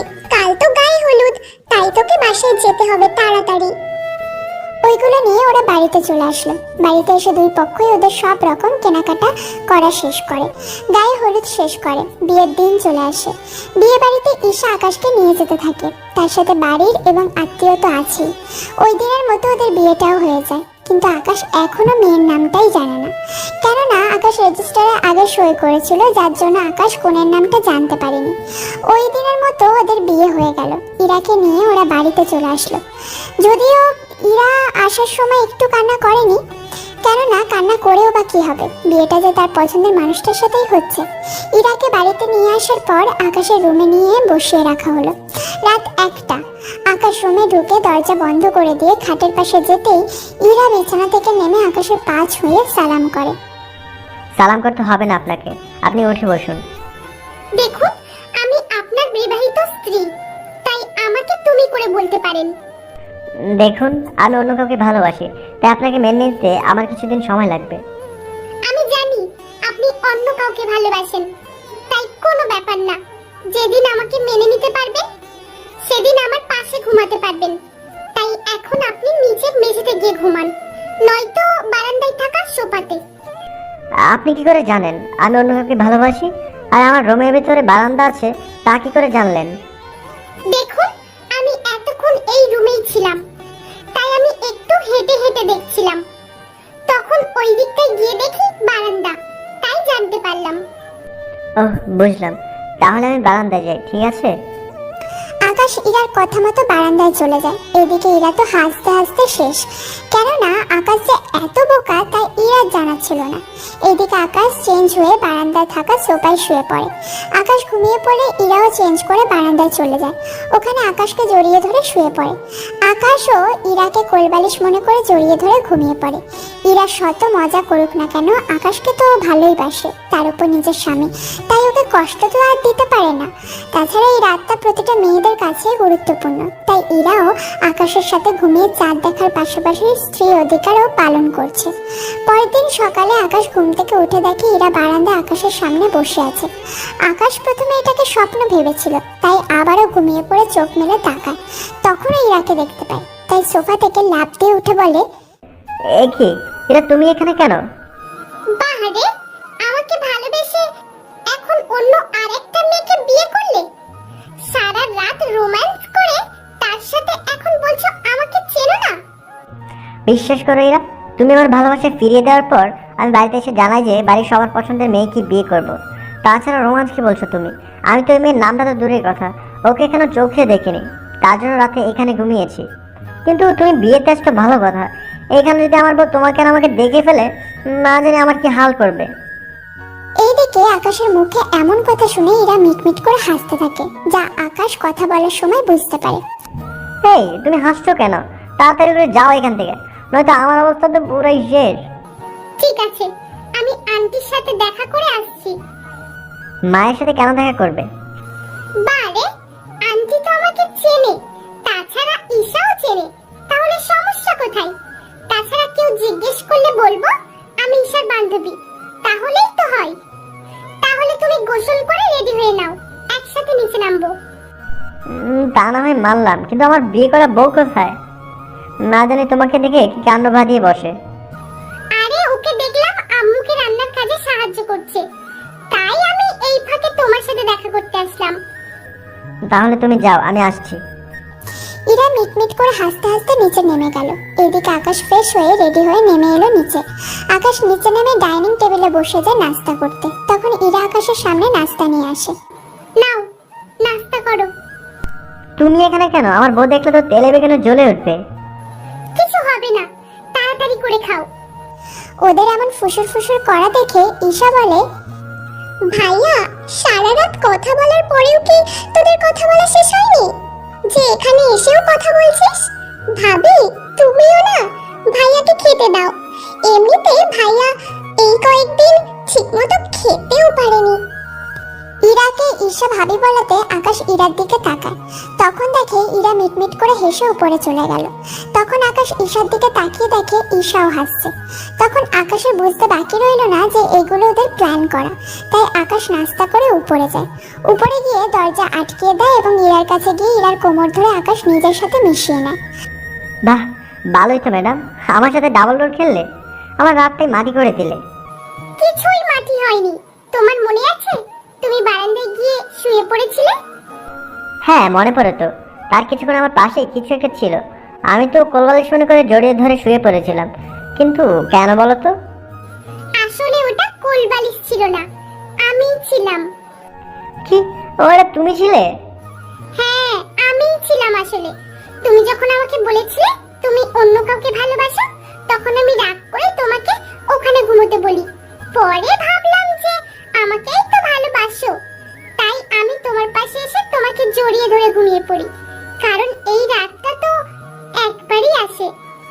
তাই তোমাকে কষ্ট দিতে চাইনি, সেই জন্য তোমার পাশে ঘুমিয়ে পড়েছি। কিন্তু তুমি কোলবালিশ মনে করে যা করলে না আমার সাথে। আমি কি করলাম? যা করেছো তা বলা যাবে না। এরপর ভাবলাম তোমার সাথে একটু মজা করি, তাই তখন অমনটা করলাম তোমার সাথে। তুমি আমাকে এতটা বোকা বানালে? জীবনে কারো কাছে এতটা বোকা হইনি আমি, যতটা বোকা তুমি আমাকে বানিয়েছো। সত্যি আমি ভাবতেও পারিনি তুমি এতটা বোকা হবে। কথাটা বলে ওরা দুজনেই হাসতে থাকে। এভাবেই চলছিল ওদের জীবন। ওরা তো একজন আরেকজনকে ছাড়া কিছুই বুঝতো না। এমনকি মেয়েরা বিয়ের পর বাপের বাড়িতে যায়, কিন্তু ইরা আজ 10 দিন হয়ে গেল কিন্তু এখনো বাপের বাড়িতে যাবে বলে মনেই হচ্ছে না। তাই আকাশ ইরাকে বলে, আচ্ছা তোমার তো এবার বাড়ি থেকে কিছুদিন থেকে আসা দরকার। যাবো, তবে তোমাকেও আমার সাথে যেতে হবে, কারণ আমি তোমাকে ছাড়া একা একা থাকতে পারবো না। চিন্তা করো না, কাল সকালে আমি তোমাকে নিয়ে গিয়ে দিয়ে আসবো। ওখানে আমি না হয় একটা রাত থেকে পরের দিন চলে আসবো। আচ্ছা তাই করো। পরের দিন সকালে আকাশ বাড়ির সবার থেকে বিদায় নিয়ে ইরাকে নিয়ে বেরিয়ে পড়ে। ইরাদের বাড়িতে পৌঁছে গিয়েছে আকাশ। ওখানে আজকে প্রথম আকাশ ইরার রুমটা দেখছে। আমার রুমটা কেমন দেখতে? অনেক সুন্দর। তার দেয়ালে এভাবে সব জায়গায় আমার ছবি কেন? বারে, তোমাকে ভালোবাসি অথচ তোমার ছবি রাখবো না, তা কি করে হয়? এভাবে ওই বাড়িতে আকাশের একটা দিন কেটে গেল। পরের দিন সকালে আকাশের কল এলো। তাই আকাশ ভেবে নিয়েছে এখান থেকে যে করেই হোক আজকে বের হতে হবে, কেননা এখানে থাকলে ইরা কিছুতেই বের হতে দেবে না। তাই আকাশ ইরার কাছে যায়। এরা, আমি আজকে বের হব, আমার কিছু কাজ আছে, তোমাকে আমি না হয় এর পরের দিন বিকেলে নিতে আসবো। এইদিকে ইরা মনে মনে ভাবে, যাক বাবা, বাঁচা গেল। আমি আকাশকে বলার আগেই আকাশ বলে দিল, নয়তো আকাশকে এভাবে চলে যেতে বললে ও অনেক দুঃখ পেত। ভালোই হয়েছে আকাশ নিজে থেকেই যাওয়ার কথা বলাই। কিছু বলছো না যে? আচ্ছা যাও, তবে সাবধানে যাবে।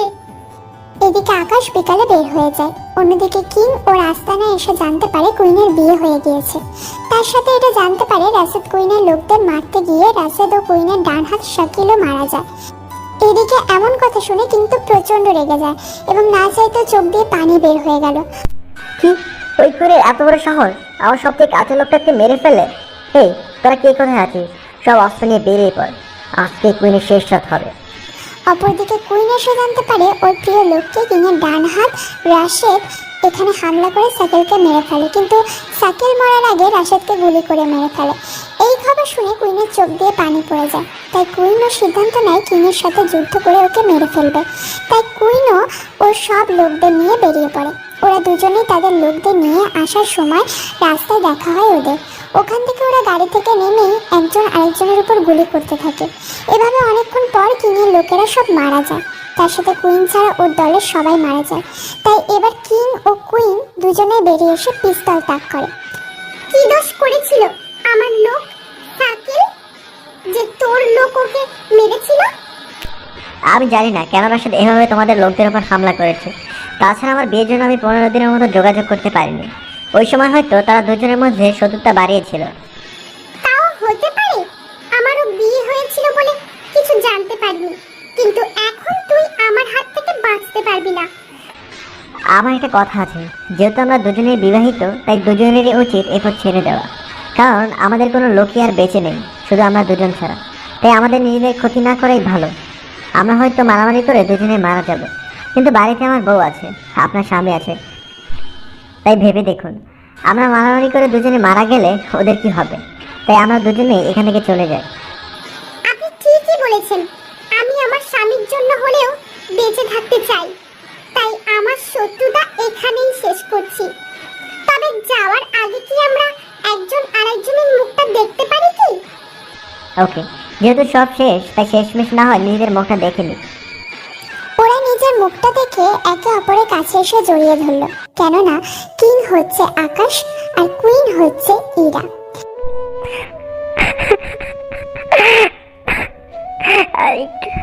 আরেকটু হলে তো। হ্যাঁ, তাহলে তো অনেক কিছু হয়ে যেত বলে দুজনেই কান্না করে দেয়। আর এই কান্না করার মধ্য দিয়ে শেষ হলো কিং আর কুইনের সব কাহিনী।